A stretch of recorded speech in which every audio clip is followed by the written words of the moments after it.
Muy buenos días, tardes, noches, madrugadas tengan todos ustedes. Bienvenidos nuevamente a su canal Explicas Anatomía. Hoy vamos a hablar acerca de uno de los huesos que para muchos estudiantes de medicina es el terror andando. Ahora, este hueso es el esfenoides. ¿Bien? Ahora, ¿por qué es el terror andando? Bueno, porque tiene tantos detalles anatómicos, tantos accidentes anatómicos, que literalmente para muchos estudiantes es un dolor de cabeza tratar de memorizarlos todos. Ahora, pero vamos a tratar de verlo desde la forma más sencilla posible. Vamos a ir viendo parte por parte para que se pueda ir comprendiendo y de tal manera, bueno, ustedes puedan aprobar su examen tranquilamente, sobre todo cuando les preguntan los esfenoides. ¿Vale? Bueno, vamos a empezar con primero la definición de esfenoides. Muy bien, ahora, el esfenoides se le llama así porque tiene forma de cuña y todos dicen, ¿Cuál forma de cuña? No le veo ninguna forma de cuña. Bueno, no es que tenga una forma de cuña, sino lo que ocurre es que el hueso, cada porción que va a terminar en articulación con los demás, tiene una forma como si fuera un triangulito. Eso es una cuña. Muy bien. Esto, para fines de enseñanza, es una cuña. Ahora, fíjense bien, entonces, como se va articulando con diferentes huesos, cada porción que se articula presenta esta configuración. Muy bien, ya lo veremos un poco más adelante, pero para fines de enseñanza, eso es una cuña. Bien, ahora, ese hueso esfenoides es un hueso impar, es un hueso simétrico, ¿de acuerdo? Pero demasiado irregular. Algunos dicen que tiene forma de murciélago, otros dicen que tiene forma de mariposa, y bueno, algunos ni siquiera le ven forma de algo. Entonces ustedes pueden imaginarse al hueso como ustedes gusten. Ahora bien, da la característica que este hueso, vamos a cambiar un poco la imagen y ahora vamos a mostrarles dónde se encuentra. Ahora, fíjense bien, esta es la parte donde muchos pierden porque precisamente no saben ubicar el hueso esfenoides. Entonces, miren, lo que voy a colorear a continuación de verde, ya saben que me encanta colorear con colores psicodélicos. Todo esto es el esfenoides, ¿muy bien? Toda esta porción es del esfenoides. Ahora, este esfenoides está cortado por la mitad, ¿muy bien? Pero aquí entonces tenemos una pequeña porción para poderlo diferenciar de los demás huesos. ¿Muy bien? Este es un corte sagital. Por lo tanto, fíjense bien, esto es anterior, esto es posterior. El hueso que voy a colorear a continuación de rojo es precisamente la porción del frontal. Todo esto es el hueso frontal. Bien, ahora, después vamos a localizar a nuestro hueso etmoides. Aquí está. Y literalmente el etmoides forma una articulación con el esfenoides. Muy bien. Por abajo del hueso etmoides y por delante, un poquito por abajo y por delante del esfenoides, vamos a encontrar este hueso aquí. ¿De acuerdo? Este es el famoso vomer. Muy bien. Ahora, el esfenoides, sensiblemente hablando, también tiene una relación con la porción del hueso palatino, que es el que estoy marcando justamente aquí atrás. Bien, ahora, también vamos a encontrar una intrínseca relación con el temporal, que aquí está. Propiamente aquí encontramos al temporal. Vean hasta dónde abarca la porción del temporal. Bien, y también una leve porción con el parietal, que el parietal viene estando justamente aquí. Todo esto es el parietal. Muy bien. Ahora, da la característica que el esfenoide se articula con todos esos huesos. Ahora, sin embargo, no solamente va a articularse de esta manera, formando la base de cráneo, sino que también forma parte del orificio posterior de la nariz. ¿De acuerdo? Ese orificio conocido como coana. Muy bien. Ahora, si yo hiciera el cambio de la imagen, entonces ahora vamos a ver un poco a la cavidad orbitaria. Y aquí entonces encontramos también al esfenoides. Ahora, ¿cómo lo reconocemos? Bueno, es algo pues relativamente hablando sencillo. Nuevamente, la porción que va a estar de color rojo, esta región es el frontal. ¿Muy bien? Bueno, un poquito de rosa. Ahí está. Entonces, este es el frontal.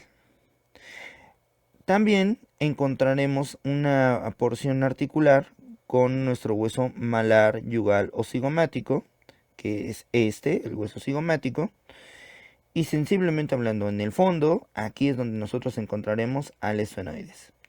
Ahora ustedes me dirán, ¿a poco todo esto es el esfenoides? No, sino literalmente nada más es una pequeña porción del esfenoides, porque el esfenoides literalmente lo encontramos articulándose justo aquí en el centro. Aquí vendría la porción del cuerpo del esfenoides y por aquí sale una ala, que de hecho esto que estoy marcando, todo esto que estoy eliminando, incluyendo este agujero que ven aquí, es el ala menor del esfenoides y todo lo que está de verde es el ala mayor del esfenoides, que ahorita lo mencionaremos. El punto es que quiero que vean que el esfenoides forma parte de la porción de la base del cráneo, forma parte de la cavidad orbitaria, forma parte de la cavidad nasal y también por la parte externa va a tener una relación con otras estructuras. A esa región se le conoce como fosa temporal, que es la que voy a marcar a continuación. Entonces, miren, aquí estamos con el cráneo de lado y literalmente, nuevamente aquí voy a encontrar a mi hueso malar, yugal o cigomático. Muy bien. Y voy a encontrar por arriba a mi hueso frontal. Este es el frontal, este es el cigomático, este es el temporal y este es el parietal. Justo aquí en el centro, abarcando toda esta zona, tenemos a nuestro esfenoides, que ese es el rey de esta región. Toda esta fosa literalmente se llama fosa temporal. Y entonces nuestro esfenoides posee todas las articulaciones con estos huesos. Bien, entonces ya tenemos cuál es la ubicación de nuestros esfenoides, ya tenemos también con qué huesos se articulan. Ahora lo que nosotros vamos a ir viendo es cuál es su configuración, que eso es lo que, bueno, para muchos es lo más complicado del mundo. Pero vuelvo a repetir, es la parte que vamos a ver más sencilla.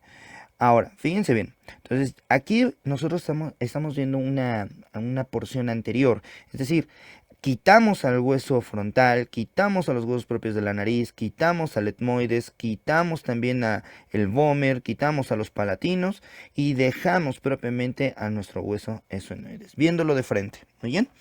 Por lo tanto, estas dos regiones que yo encuentro hacia los lados son propiamente las cavidades orbitarias, el fondo de las cavidades orbitarias. Muy bien, entonces esto es lo que yo estaba viendo que es la órbita, muy bien.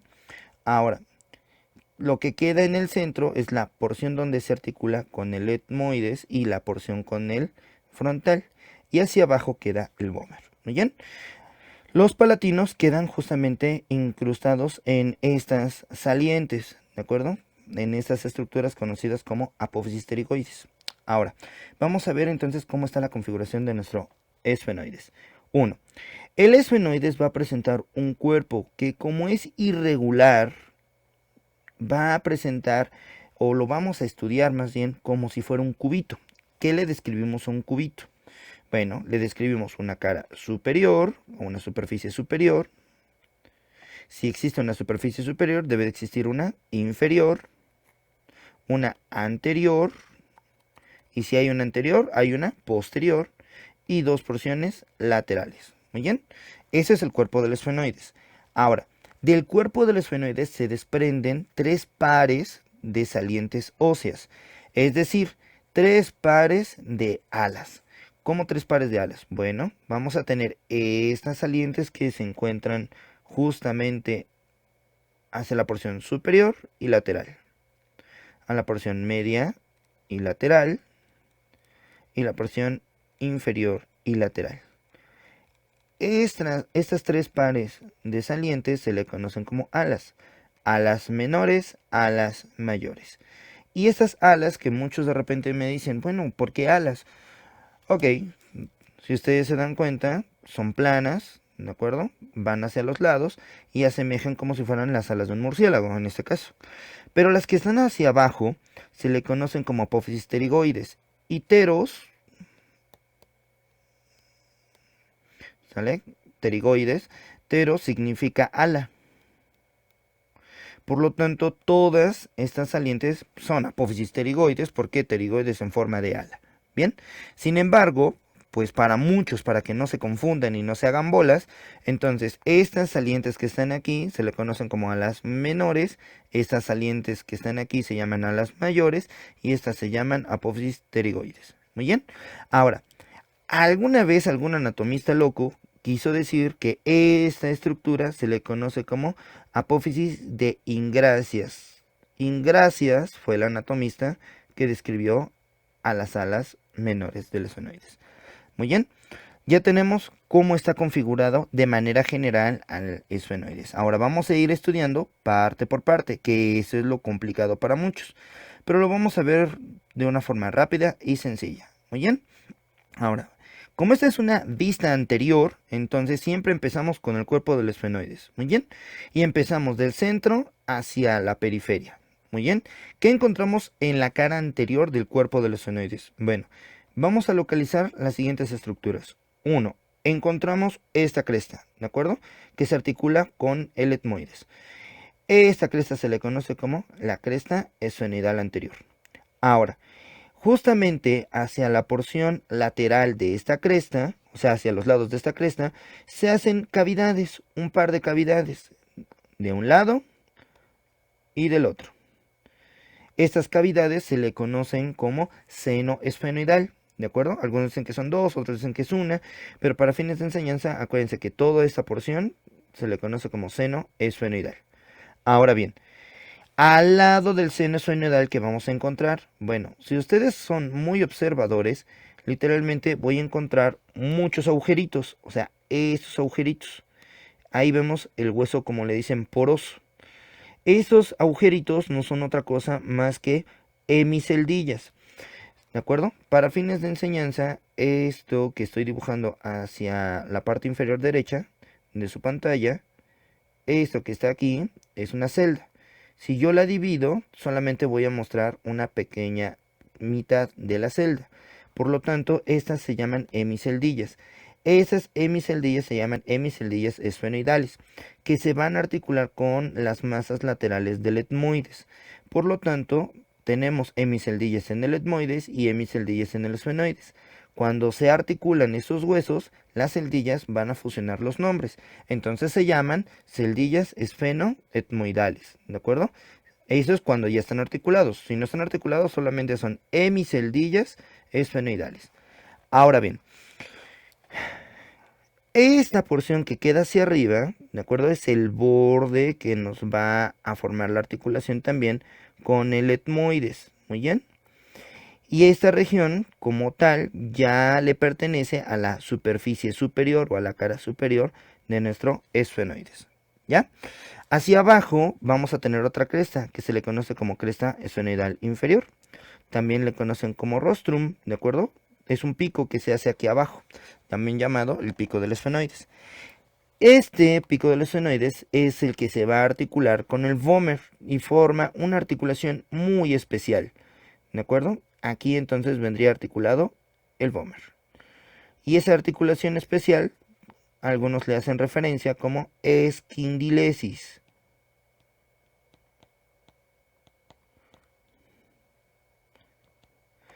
Las esquindilesis son articulaciones que van a generar espinas, es decir, van a articularse una pequeña saliente con un hueso, ¿de acuerdo? Se va a enclavar en un hueso. Este es un especial, ¿de acuerdo? Entonces, esta porción se le conoce como la articulación de tipo esquindilesis. Muy bien, eso nada más es un pequeño brevario cultural. Muy bien, ahora, vamos a quitar esto, vamos a quitar también esto, y ahora, fíjense bien, justo hacia abajo y a los lados del cuerpo del esfenoides, vamos a tener la emergencia, o algunos le dicen como la raíz de las alas, muy bien, del esfenoides y de las aposteroides. Y si ustedes son observadores, aquí vamos a localizar varios agujeros, ¿de acuerdo? Fíjense bien, justo en el punto más, vamos a decirlo así, superior de la apófisis pterigoides y más inferior del cuerpo del esfenoides, se genera un agujero, que es este que estoy tapando aquí. Muy bien, ese agujero se le conoce como agujero pterigoideo. Bien, ahora, por ahí van a pasar un nervio muy importante que se llama nervio pterigoideo, que lo veremos más adelante. Bien, ahora, justo en la base del ala mayor encontraremos este agujero que está aquí, está pintado de rojo. Ese agujero se llama agujero redondo mayor. Y ese agujero redondo mayor va a permitir el paso de uno de los nervios del trigémino, una de las ramas del trigémino. el quinto par craneal, ¿de acuerdo? Una de las ramas del quinto par craneal que va hacia la porción del maxilar superior o simplemente maxilar. A esa porción se le conoce como nervio maxilar, no hay pierde. Ahora, justo entre el ala menor y el ala mayor se genera un espacio, este espacio, ¿de acuerdo? Este espacio que se encuentra justamente aquí es el fondo de la cavidad orbitaria. Pero literalmente como este espacio está formado entre las dos alas y además va a verse una porción hendida, es decir, una porción hundida de mi esfenoides, este espacio se le conoce como hendidura esfenoidal. Ahora, pero sin embargo, esta hendidura esfenoidal tiene una cualidad muy importante. Cuando estoy articulando mi esfenoides con el resto de los huesos y se encuentra en la porción de la cavidad orbitaria, se forma el espacio conocido como fisura orbitaria. Ahora, esta fisura orbitaria está en la parte superior. ¿Por qué? Porque existen otros huesos hacia abajo que van a ayudar a formar otro pequeño espacio que queda aquí abajo. Muy bien, este espacio como tal no es solamente de los esfenoides, sino que es el esfenoides con el maxilar, con el cigomático, con el palatino, y entonces forman otro espacio conocido como fisura orbitaria inferior. Para poderse diferenciar, esta es la fisura orbitaria superior y esta es la fisura orbitaria inferior. Ahora, si no está articulado el esfenoides, este espacio como tal que está aquí se le puede llamar como tal hendidura esfenoidal. Muy bien. Ahora, en una vista endocraneana también nada más le podemos decir hendidura esfenoidal. Muy bien. En una vista endocraneana. ¿Sale pues? Listo. Ya tenemos entonces descrito la mayor parte de la porción anterior, estrictamente hablando nada más de la región anterior del esfenoides. ¿Qué me faltaría? Bueno, las apófisis pterigoides son dos láminas, dos tablitas que se unen muy bien por su borde anterior y dejan un borde romo. Muy bien. En medio de esas dos tablitas, la tablita que va hacia la parte medial, esta es hacia la parte lateral. La tablita medial es un poquito más larga que la tablita lateral. Estas dos tablas, ¿de acuerdo? Que están unidas hacia la parte anterior, dejan un espacio. Y ese espacio se le conoce como escotadura pterigoidea. Este es el punto donde se articula con el palatino. ¿Muy bien? Ahora, hacia la parte del ala mayor, nosotros encontramos esta pequeña porción. ¿Muy bien? Esta es la cara orbitaria del ala mayor del esfenoides. Así se le llama. ¿Muy bien? Y justamente en este punto, esto se le conoce como el borde. ¿Muy bien? Este es un borde. Y este es un borde anterior y lateral. ¿De acuerdo? Entonces esto se llama borde anterolateral del esfenoides. Este borde anterolateral es el que se va a articular uno con nuestro hueso malar yugalo-cigomático y asimismo también se va a articular propiamente con el hueso frontal. De tal forma que tanto la porción de entre el hueso frontal y el hueso cigomático aquí van a ayudar a formar la pared lateral de nuestra cavidad orbitaria. Muy bien. Entre el cuerpo del esfenoides y el etmoides, nosotros encontramos aquí, es lo que va a formar la pared medial de la cavidad orbitaria. No todos, porque faltan otros huesos, como por ejemplo el hueso unguis, también nos faltaría el maxilar superior, muy bien, que van a formar propiamente el resto de nuestra cavidad orbitaria. Listo, ya está. Ahora, en la hendidura esfenoidal, aquí en el espacio de la fisura orbitaria superior, tiene la característica de que van a pasar diferentes elementos. Ahora, esto siempre se ve ya como tal en la base del cráneo. Pero para fines de enseñanza, o al menos para, no sé, para hacerlo rápido en este caso, ya llevo casi 20 minutos hablando nada más de la cara anterior. Fíjense bien, van a pasar estos elementos. Fácil y rápido. Acuérdense, tercer par craneal, motor ocular común, ¿sale? U oculomotor. Cuarto par craneal, patético o troclear. La primera rama del trigémino, ¿de acuerdo? Acá unos le ponen B1, en realidad es 5-1. Muy bien, es con número romano y luego con número arábico. ¿Sale pues? Y el sexto par craneal. Entonces 3, 4, la primera rama del quinto y el sexto par craneal son los elementos que van a cruzar por esta región, la región nerviosa. Bien, y fíjense bien, un detalle. ¿Se acuerdan que aquí pasaba la porción de la región maxilar del trigémino? Bueno, pues esa es la segunda rama del trigémino. Entonces, B1 se llama rama oftálmica. B2, que es la que pasa por aquí, se le conoce como rama maxilar. B3 pasa también por el esfenoides, pero lo vamos a ver en otro agujero que no aparece en esta región. Bien, ahora, rama oftálmica, oftalmos porque va al ojo, ¿de acuerdo? Rama maxilar, bueno, porque sabemos que va hacia la porción del maxilar. Bien, ahora, otros elementos que pasan justamente por esa región va a ser una vena que se llama la vena oftálmica, que tiene variaciones porque aquí encontramos a los músculos que van a mover al ojo. Por eso van a formar diferentes espacios, que eso ya lo veremos en órbita, ¿de acuerdo? Hay un video de órbita, se los voy a dejar en la descripción del video para que ustedes lo puedan ver. Bien, listo. Ya está. Entonces, 3, 4, rama del quinto y el sexto par craneal más la vena oftálmica. Son los elementos que pasan por la hendidura esfenoidal. ¿De acuerdo? Bueno, ya para mayor detalle visiten también el video de cráneo en general. Ya está. Ahora, si yo quisiera voltear a mi esfenoides, ya lo vimos por delante, ahora vamos a verlo por atrás. ¿De acuerdo? Ahora, ¿qué vamos a ver hacia la parte posterior? En la parte posterior vamos a localizar una vista muy parecida, ¿de acuerdo? Ahora, ¿por qué muy parecida? Pues porque seguimos viendo las alas menores, las alas mayores y las apófisis pterigoides. Justo en la parte posterior vamos a localizar ahora una pequeña lámina, ¿de acuerdo? Que forma parte del cuerpo del esfenoides. Esta lámina que está aquí tiene forma cuadrangular, por ello le vamos a referir como lámina cuadrilátera. ¿Muy bien? Ahora, esta lámina cuadrilátera, ¿de acuerdo? Va a continuarse con la apófisis basilar del occipital.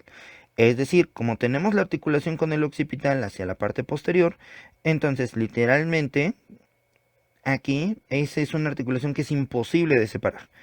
Ahora, fíjense bien, y esto es muy importante. Tal vez no lo mencioné al principio, olvidé mencionar precisamente al occipital al principio, bueno, pero aquí ya lo estamos mencionando, es que esa articulación propiamente es de las más poderosas. Entonces prácticamente aquí es porque está el hueso cortado. Muy bien. Para poderlo separar es la única manera, cortarlo. Ahora, vamos a ver otra vez algunos elementos que ya habíamos visto en la primera porción. Fíjense bien, este es el ala menor. Muy bien, apófisis de ingracia.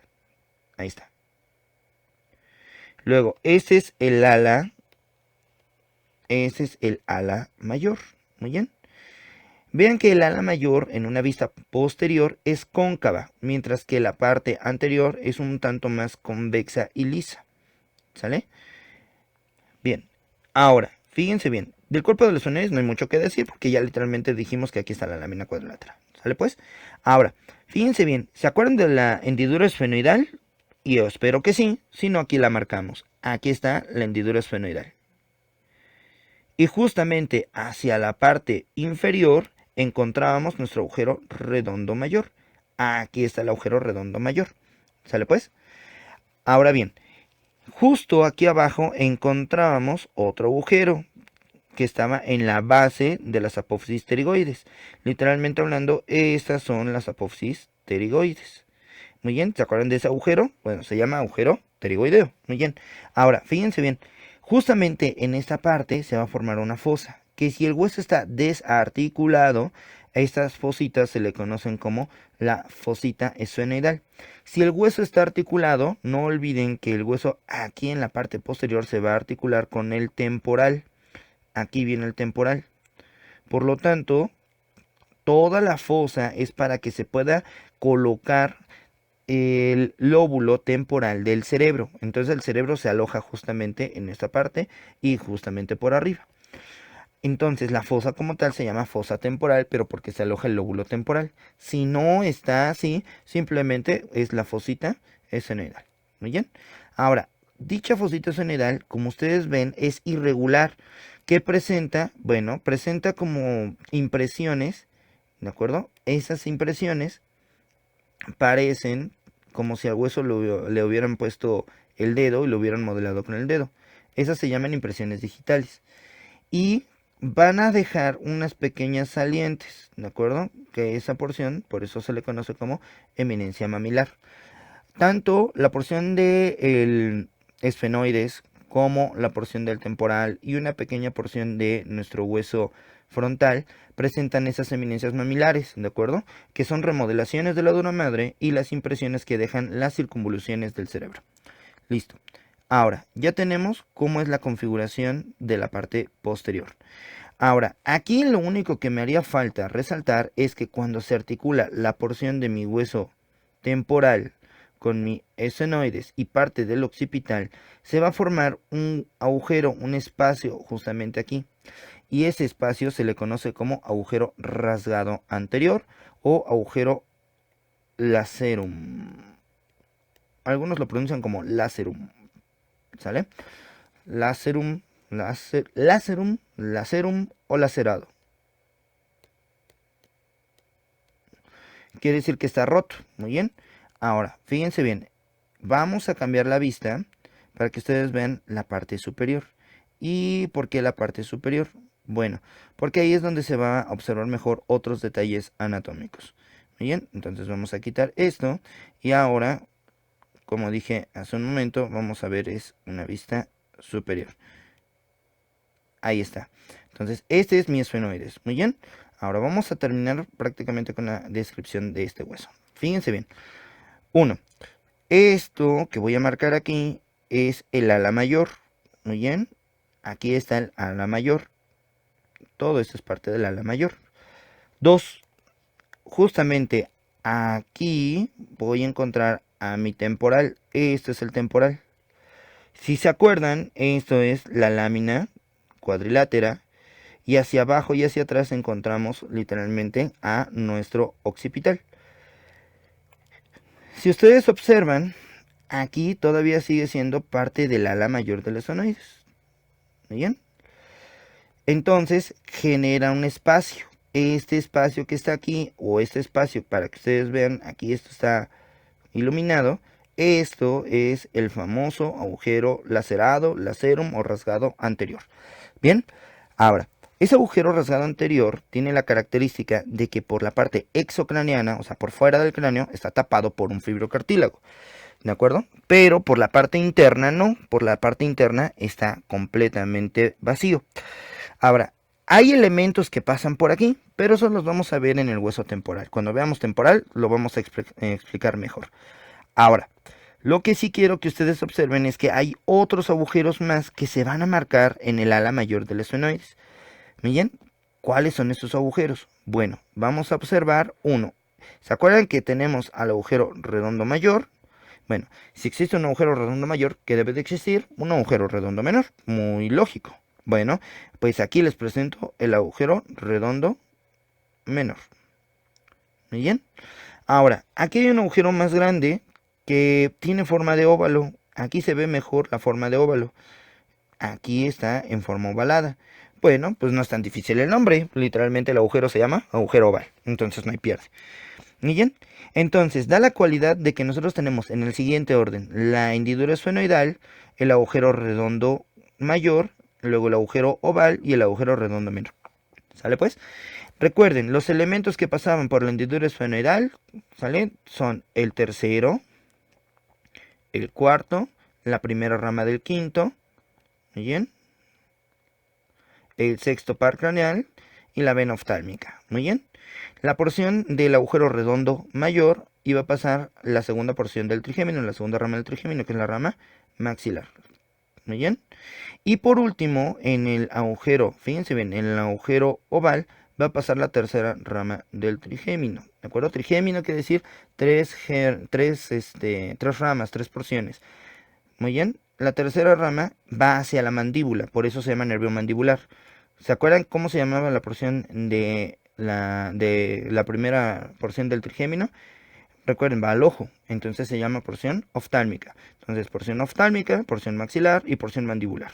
Bien, ahora, aquí en el agujero redondo menor, por la parte exocraniana también se le refiere como el agujero espinoso. Bien, también le dicen interespinoso. Ahora, pero ese agujero espinoso tiene la cualidad de que va a pasar otros elementos, sobre todo elementos vasculares. Y uno de los más importantes es nuestra arteria meningea media. Muy bien. Y dicha arteria meningea media es una arteria que proviene de una arteria que se encuentra justamente en la porción del maxilar. Por lo tanto, la arteria se llama arteria maxilar. Muy bien. Ahora, esos ya son detalles que literalmente los vemos ya cuando el cráneo está articulado. Muy bien, aquí nada más estamos describiendo cómo es que se encuentra el esfenoides. Bien, ahora, estas son las porciones laterales. Lo que vamos a ver es ahora el cuerpo del esfenoides. Literalmente esto no es difícil, ¿de acuerdo? Nada más vamos a ir describiendo parte por parte. Miren, justo en la parte media, aquí, esto que se encuentra en esta región, se le conoce como planum esfenoidal, planum, ¿de acuerdo? O también conocido como yugo o yugum esfenoidal.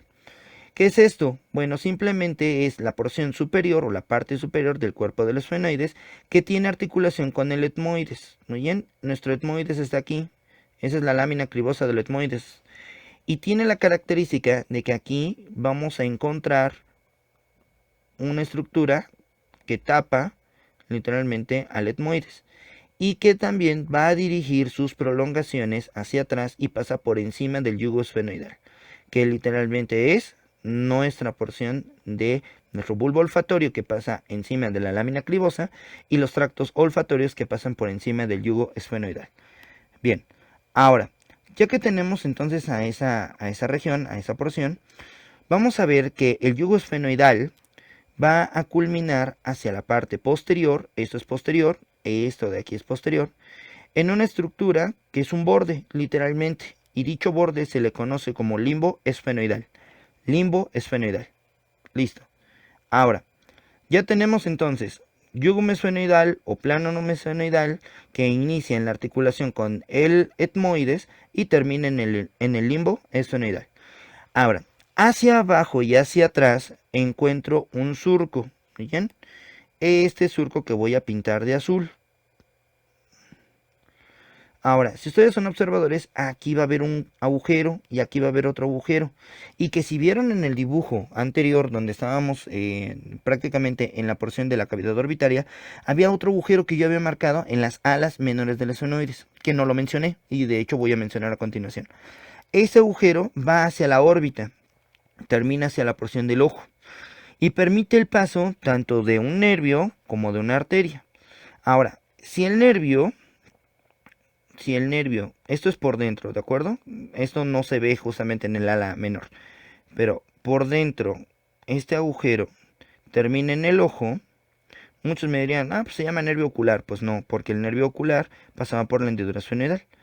Ese nervio más bien viene del ojo e ingresa al cráneo. Y ese nervio se le conoce como nervio óptico. El nervio óptico cruza por esta región y viene y se cruza con el que está del otro lado. Y ese entrecruzamiento forma una estructura conocida como quiasma óptico. Este quiasma óptico deja una impresión. Esa impresión es el canal que yo marqué de azul. Por eso ese canal se le conoce como canal o surco porque estábamos adelante de prequiasmático, adelante del quiasma, ¿sale? Surco o canal prequiasmático. Muy bien. El agujero óptico se encuentra en la base de las alas menores del esfenoides. Es muy importante eso. Muy bien. Ahora bien, después de ese canal o surco prequiasmático, vamos a localizar un tubérculo. Vamos a ponerlo de azul para que se pueda notar mejor. Todo esto es un tubérculo, muy bien, que es un tubérculo, es una saliente de forma redondeada, incluso hasta un poco elíptica en este caso, que se llama tubérculo de la silla. Ahora, para fines de enseñanza, hay algo que a veces yo no entendía cuando me estaban explicando, que aquí, en esta región, existe una estructura, ¿sale? Propiamente en la cara superior del esfenoides, existe una estructura conocida como silla turca. Y yo decía, ¿qué rayos es una silla turca? Bueno, para aquellos que no la conozcan, esto es una silla turca. Muy bien. Ahora, fíjense bien. En la silla turca, ¿qué le describimos? Bueno, le describimos un fondo, que es esto. Y le describimos su respaldo o sus respaldos. Muy bien, que están aquí. ¿De acuerdo? Son dos porciones. Y este es el fondo de esa silla. Como esta silla muy bien, era para reyes, emperadores y todo lo demás. Entonces, literalmente, aquí vamos a quitar esto y vamos a quitar a la silla turca. Literalmente toda esta región que se encuentra hacia la parte posterior, muy bien, del yugo mesoneudal, todo eso es la silla turca. El tubérculo que nosotros encontramos aquí se le dice el tubérculo de la silla o tubérculo celar. La lámina cuadrilátera es la que representa ese respaldo de esa silla, muy bien. Ahora, y da la cualidad de que justo hacia abajo encontramos ese fondo, muy bien, que nosotros le conocemos como el fondo de la silla turca, esta porción que yo eliminé aquí, muy bien. Ahora, cuando nosotros describimos a la silla turca, pues a veces suele ser un poco complicado porque también nosotros queremos expresar que esta región se le conoce como la fosa hipofisiaria. Aquí se coloca la hipófisis, muy bien. Entonces, al tubérculo que yo les marqué hace un momento, también se le conoce como el tubérculo, muy bien, hipofisiario, por la relación que encontramos con la hipófisis. Entonces, tubérculo celar, tubérculo de la silla o tubérculo hipofisiario. Ahora, ya tenemos cuáles son las estructuras y cómo es que está configurada la porción superior de nuestro esfenoides. ¿Qué me faltaría resaltar? Me falta resaltar unas salientes, ¿de acuerdo? Son 3 pares de salientes, unas que van a venir directamente de las alas menores del esfenoides, que forma parte de uno de los vértices de las alas menores del esfenoides. Estas que están aquí, ¿muy bien? Otras salientes que nacen justamente del tubérculo celar, ¿muy bien? Y otras que nacen aquí de la porción de la lámina cuadrilátera. Muy bien. Ahora, estas salientes existen porque la dura madre, que es una membrana que se va a insertar, es decir, se va a agarrar del hueso, va a generar tracción y esa tracción también va a ayudarme a formar un diafragma aquí. ¿Qué es un diafragma? Bueno, es una membrana, para fines, al menos aquí, es una membrana que permite aislar a la hipófisis, ¿de acuerdo?, del resto del sistema nervioso. Y a esa porción se le conoce como diafragma celar. El diafragma celar no es otra cosa más que una porción de dura madre que está aquí alrededor y además va a generar una estructura muy importante.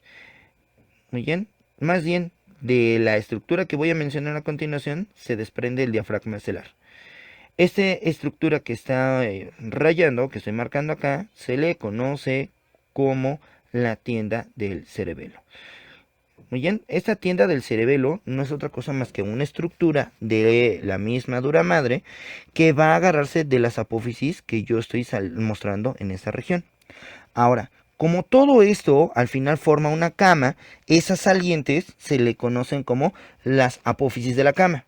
Bueno, no, está bien. Se llaman apófisis clinoides. Cline, ¿de acuerdo? El latín cline significa cama. Y tiene la característica de que le forman una cama al sistema nervioso y asimismo le forman un techo a nuestra hipófisis. De tal modo que estas apófisis clinoides se le conocen como apófisis clinoides anteriores, las que se desprenden del ala menor, apófisis clinoides medias, las apófisis clinoides anteriores, apófisis clinoides medias y apófisis clinoides posteriores. Anteriores de las alas menores, medias del tubérculo celar y las posteriores de nuestra lámina cuadrilátera. Ya tenemos entonces cómo es la configuración de las porciones superiores de nuestro esfenoides, incluyendo la famosa silla turca. Bien, hacia la parte lateral, no hay mucho que describir hacia la parte lateral, aunque sí hay algo muy importante que mencionar. Aquí, a los lados de la silla turca, justamente por delante del agujero lacerado, va a generarse una impresión, un surco que voy a rayar a continuación de color rojo. Bien, ahora, ¿por qué? Porque quiero que recuerden que hay una arteria que se va a implantar aquí. Muy bien. Y esa arteria que cruza por esta región se le conoce como la arteria carótida interna. Bien, por lo tanto, el surco o la impresión que deja nuestra arteria carótida, pues ¿cómo se llamará? Pues se llama impresión carotidia o sulcus caróticus. Sulcus caróticus. ¿Muy bien? Ahora, la arteria carótida interna, también va a dejar una arteria que va a pasar junto con el nervio óptico. ¿Muy bien? Y esta arteria no se llama arteria óptica, pero se llama arteria oftálmica. ¿Muy bien? Ahora, entonces ya tenemos que de nuestra arteria carótida interna se desprende nuestra arteria, muy bien, arteria oftálmica. Ya está. Ahora, justamente aquí la arteria carótida, muy bien, la arteria carótida interna es envuelta por dura madre también. Y esa envoltura de dura madre me va a formar un espacio. Muy bien. Ese espacio que se forma justamente por la dura madre va a generar un recorrido de sangre venosa. Y ese recorrido de sangre venosa, ¿muy bien?, va a ir rodeando a nuestra arteria carótida, ¿muy bien?, interna. Forma un conjunto de senos, ¿de acuerdo? Un conjunto de cavernas que van a aislar entre la porción venosa y la porción de la arteria carótida. ¿De acuerdo? Entonces, como forman cavernas, si yo lo quisiera nada más esquematizar, esto que estoy dibujando aquí es una arteria y justamente alrededor se forma esa porción en forma de caverna. A toda esta porción en forma de caverna se le conoce como seno cavernoso. Muy bien. Dichos senos cavernosos, muy bien, van a envolver a nuestra arteria carótida interna y se van a conectar entre ellos formando una impresión, muy bien, en el tubérculo celular. A esa impresión se le conoce como el canal intercavernoso, muy bien. Y esa impresión de ese canal, más bien de esa porción venosa, se le conoce como seno intercavernoso. Bien, ahora, a través del seno cavernoso, ¿se acuerdan ustedes que pasaban diferentes elementos? Bueno, el tronco del encéfalo, sensiblemente hablando, se coloca en la parte posterior de nuestra lámina cuadrilátera. Y la lámina cuadrilátera, cuando se une con nuestro occipital, van a formar una estructura conocida como el famoso clivus. Bien, ahora, cuando se unen con el clivus, entonces aquí vamos a ver que se coloca el tronco del encéfalo. Cuando se coloca el tronco del encéfalo van a pasar diferentes elementos. Entonces vamos a colocar, fíjense bien, vamos a ver que van a llegar a la hendidura esfenoidal, ya dijimos el tercero, el cuarto, y el sexto par craneal, sensiblemente hablando, va a cruzar al seno cavernoso. El sexto par craneal viene aquí. Saliendo también de la porción de nuestro tronco del encéfalo, viene el trigémino. Y sensiblemente hablando, ya dijimos, una porción a la hendidura esfenoidal, otra porción al agujero redondo mayor y la última porción hasta nuestro agujero oval. Listo. Esas son las impresiones de la configuración que nosotros encontramos en esta región, ¿vale? Ahora, como son 43 minutos, vamos a dejarlo hasta aquí. Vamos a poner una segunda parte porque todavía nos hacen falta muchas regiones del esfenoides. Por eso es uno de los más complicados, ¿de acuerdo? Pero bueno, entonces vamos a detener el video aquí y vamos a darle una segunda parte, ¿de acuerdo? Para que no se aburran con tanto esfenoides. Bien, bueno, entonces, si tienen dudas o preguntas, no olviden escribirlo, no olviden suscribirse y compartir este video con sus amigos. Bien, nos vemos en la que sigue. Adiós.